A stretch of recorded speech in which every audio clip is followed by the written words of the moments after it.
What the? Dude, this is like poorer than my old house. What the heck are you doing here? Is poverty a crime?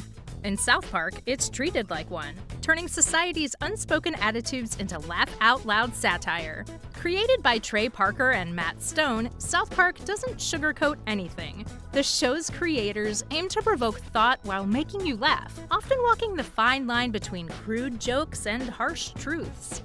With Kenny as the poster child for resilience in the face of systemic failure, they drive home a question. Why is being poor treated like a moral failing? In the episode The Poor Kid, Kenny's family is thrown into chaos when their poverty lands them in the crosshairs of the state. Let's unveil the harsh and sad reality of poverty. Yeah, you're a drunk piece of shit, Dad. You're both drunk pieces of shit. The episode begins at Kenny's home, where chaos is the norm. His parents are arguing in the background while Kenny, unfazed, tunes them out, fixated on his small TV. The show he's watching, White Trash in Trouble, thrives on showcasing the lives of poor people getting into messy, often illegal situations. This white trash home in Colorado seems innocent enough. Kenny chuckles at the absurdity until, to his shock, the screen cuts to a live shot of his own home. Behind his backyard, the camera reveals a meth lab. Before diving into Kenny's story, let's talk about shows like White Trash in Trouble that turn poverty into entertainment. These shows mock real struggles, reducing people in poverty to stereotypes instead of addressing the deeper issues. They let viewers feel superior while ignoring the systemic problems, profiting from pain and turning hardships into jokes. You have the right to remain silent. Now please look at the camera and say, I'm white trash and I'm in trouble. I'm white trash and I'm in trouble. All right, good. Now get in the car. Kenny's parents are arrested for having a meth lab in the backyard of their home, an event documented on the reality show White Trash in Trouble, which raises a question. Why do people find entertainment in others' suffering? No, sorry. Now, I've been looking over your file and I see you kids have all been horribly physically and emotionally abused.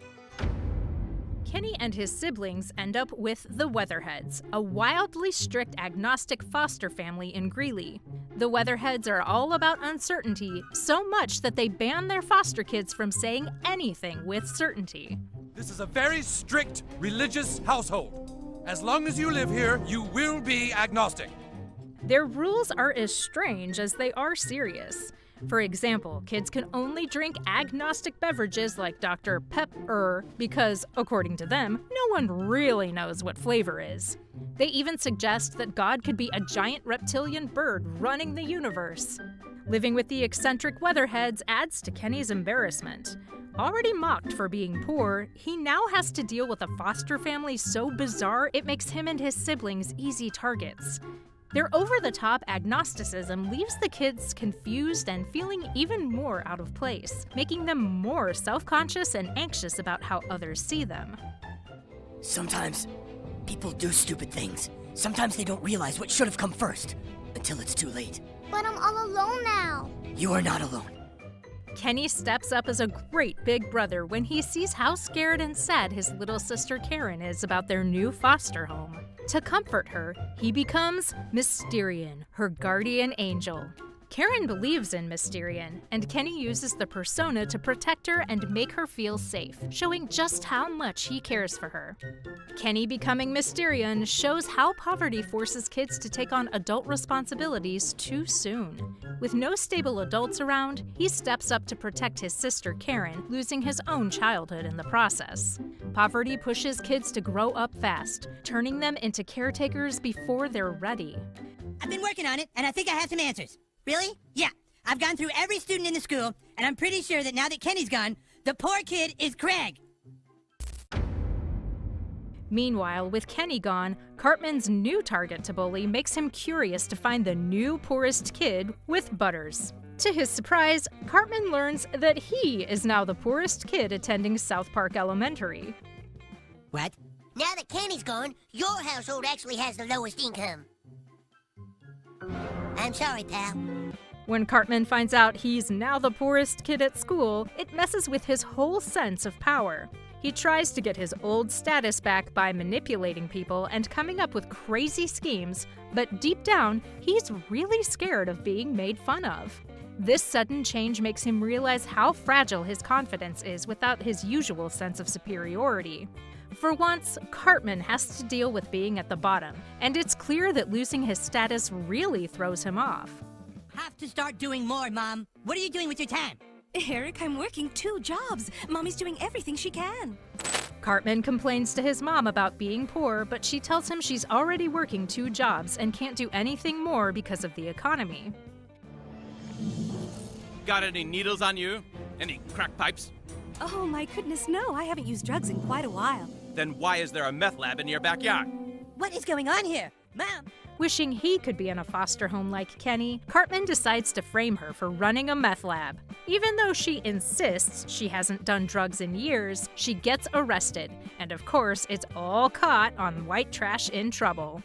Cartman's mom, Leanne, shows how hard life is for single mothers in poverty. She works 2 jobs but still struggles to keep up with wealthier families who have more support. Single moms are expected to provide the same things for their kids, even though they have fewer resources. Leanne's situation, where she's unfairly blamed and arrested, shows how easily single moms can be overwhelmed by everything they face.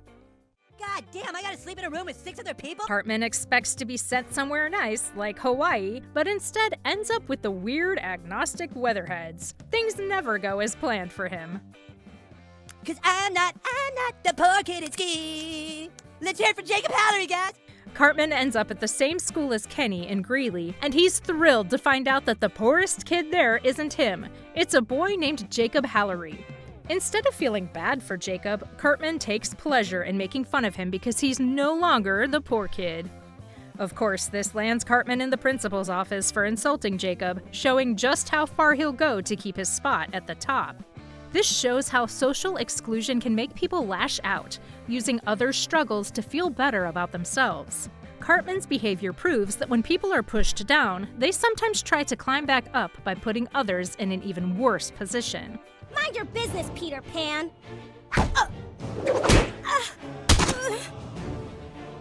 Karen McCormick is off limits. Jessica Pinkerton, who was harassing Karen, gets beaten up by Mysterian. Karen and the other foster kids report what they saw to the Weatherheads, calling Mysterian an angel. Now, did you see an angel? No, I didn't see an angel. No, you can't be certain of that! The situation with Mysterian and the Weatherheads shows how poverty and foster families can mess with a child's mental health and even cause PTSD. Karen and the other kids see Mysterian as a protector, but the Weatherheads' weird, harsh rules, like waterboarding them with Dr. Pepper, creates a stressful, unsafe environment. Instead of feeling safe, the kids are left scared and confused, which can lead to trauma and PTSD. Foster homes that lack care and stability can really mess with a child's growth and well-being. Can a system that puts kids in homes like the Weatherheads ever be trusted to actually care for them? What have I done? I took you kids from your parents without even checking into where you were going. I put innocent children into a dangerous environment.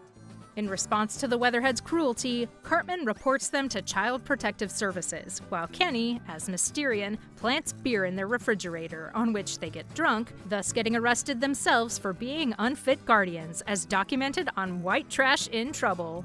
In South Park, the situation with the Weatherheads shows how the government sometimes steps in to take kids from poor families, but doesn't always check if the foster parents are fit to care for them. While kids might escape a bad home, they can end up in a worse situation, like with the Weatherheads. It's a flaw in the system where the goal is to help, but the reality can sometimes be more harmful, leaving kids in a tough spot either way. Then we'll add another charge for resisting. Okay, fine. I'm White Trash and I'm in trouble. Finally, Cartman is also arrested for filing a false police report, and his and Kenny's caseworker, Mr. Adams, urges the police to return all the foster children to their parents, as the foster care system has been embarrassed. Kenny and Cartman return to their home. So what does all this say about how we treat poverty and the systems meant to help? From Cartman's antics to Kenny's struggles, South Park shows us a world where the safety nets for poor families and foster kids are full of holes. Are we really helping or just moving the problem around? It's a lot to think about, but one thing's clear. Poverty isn't just about money, it's about the choices people are forced to make and how society handles them. Let me know your thoughts in the comments. Do you think the system can actually change, or is it all just part of the cycle?